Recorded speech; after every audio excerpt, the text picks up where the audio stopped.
अस्सलाम वालेकुम जी, this is me Ashfaq Isaq Satti and I am here to speak about an issue जो कि जाहिर है कि रिलेटेड है। आज सुबह 7 बजे से चंद मासूम बच्चे, उनके एक टीचर, दे आर स्ट्रैंडेड, फंसे हुए हैं एक डॉली चेयर लिफ्ट पर। ये डॉली चेयर लिफ्ट क्या है? ये बेसिकली एक मेकशिफ्ट अरेंजमेंट होता है चेयर लिफ्ट का, जो कि नॉर्मली पहाड़ी घाटियों को या फिर दरियाओं को क्रॉस करने के लिए, नहरों को क्रॉस करने के लिए, नदी नालों को क्रॉस करने के लिए मुल्क के बालाई इलाकों में लोग ये अरेंजमेंट करते हैं। और ऐसा क्यों करते हैं? ऐसा इसलिए करते हैं कि जब जहां पर राबता पुल नहीं होते, जहां पर इंफ्रास्ट्रक्चर नहीं होता, सड़कें नहीं होती, लेकिन लोगों को दूर दराज देहातों में जाना होता है, गांव वगैरह में जाना होता है, स्कूलों में अपने बच्चों को भेजना होता है, रोजगार के लिए लोगों को इधर से उधर मूव करना होता है, तो वक्त बचाने के लिए और तवील सफर को तय करने के लिए ये अरेंजमेंट उनकी जानिब से किया जाता है।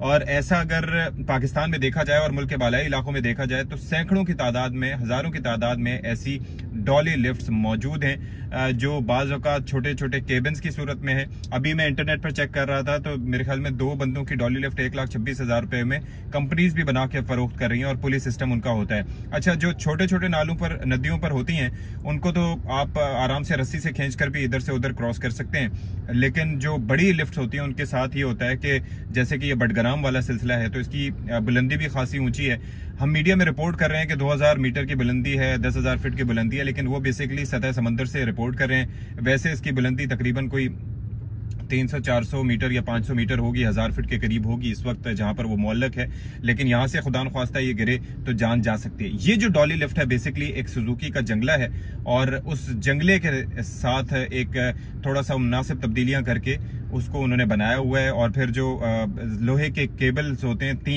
तीन केबल्स होते हैं जो इसको मिला के ऑपरेट करते हैं और चलाते हैं। लेकिन मसला दरअसल ये है कि इस वक्त हो ये रहा है कि इस डॉली लिफ्ट का चक्कर क्या है? डॉली लिफ्ट का चक्कर ये है कि 2 केबल उसके जाहिर है कि खस्ता होने की वजह से टूट गए। आपने देखा होगा कि एक केबल से वो मुअल्लक है।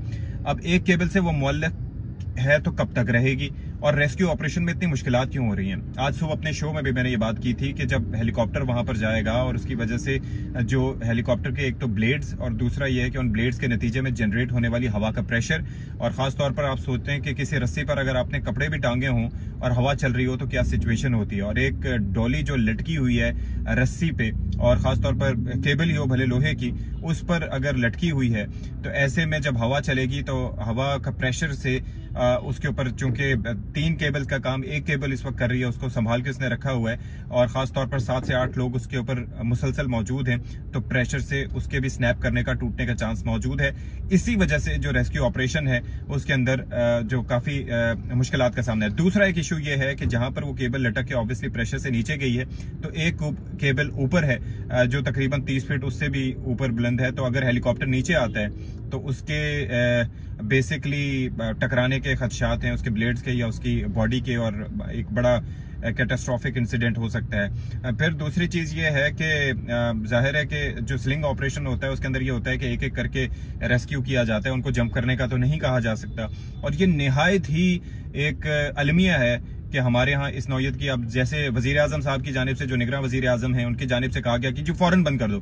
भाई बंद तो कर दो, लेकिन पहले इस बात तक तो पहुंचो कि ये एट द फर्स्ट प्लेस ये शुरू क्यों हुआ, क्यों लोगों को मजबूरन वहां पर डॉली लिफ्ट का इस्तेमाल करना पड़ा, क्यों वहां पर ये ऑपरेशनल है एक अरसे से, 10-10, 15-15, 20-20 साल से।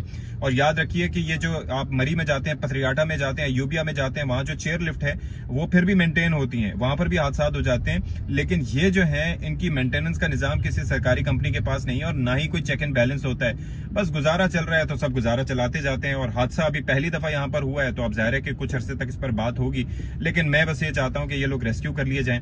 अल्लाह ताला इनके हाल पर रहम करे, क्योंकि बहुत मुश्किलात हैं, बड़ा चैलेंजिंग एक सिनेरियो है। लोग बड़ी मुश्किल से अपना गुजर बसर करते हैं और खासतौर पर ये बच्चे हमारे मुस्तकबिल के मेहमान हैं। इतनी मुश्किलात से गुजर कर वो रोजाना अपने स्कूल जाते थे और ये वाहिद बच्चे नहीं है, 150 बच्चे इस डॉली लिफ्ट को इस्तेमाल करते हुए एक जगह से दूसरी जगह पे जाते हैं। तो बात ये है कि सिर्फ हमारे यहाँ जो है वो रिएक्ट किया जाता है किसी सिचुएशन पे, अब ये हो गया अब ये कर दो। भाई रिस्पॉन्ड करना सीखें, किसी मुश्किल का हल निकालना सीखें, फंड्स खर्च करना सीखें। अल्ले तल्लों पे फंड्स करने के बजाय, खर्च करने के बजाय लोगों को इंफ्रास्ट्रक्चर दें, लोगों को ज़राए आमदरफ्त के लिए सहूलियात दें। VVIP प्रोटोकॉल्स के बजाय यहाँ पर अगर कोई प्रॉपर पुल बना होता, सड़कें बनी होती, तो इन मासूम बच्चों को ये रास्ता इख्तियार ना करना पड़ता। तो बराए करम जो मुल्क के दूर अफ्तादा इलाके हैं जहाँ पर ये लिफ्ट यूज की जाती हैं और ये जो चेयर लिफ्ट यूज की जाती हैं, डॉली लिफ्ट यूज की जाती हैं, तो ये आगे भी हादसात का बायस बन सकती हैं। चंद दिन मीडिया पर हा हो के बाद फिर भूल ना जाना इस सिचुएशन को, इस पर काम करें और इसको बेहतर बनाएं। ये आपका ही वोट बैंक इससे बढ़ेगा। शुक्रिया।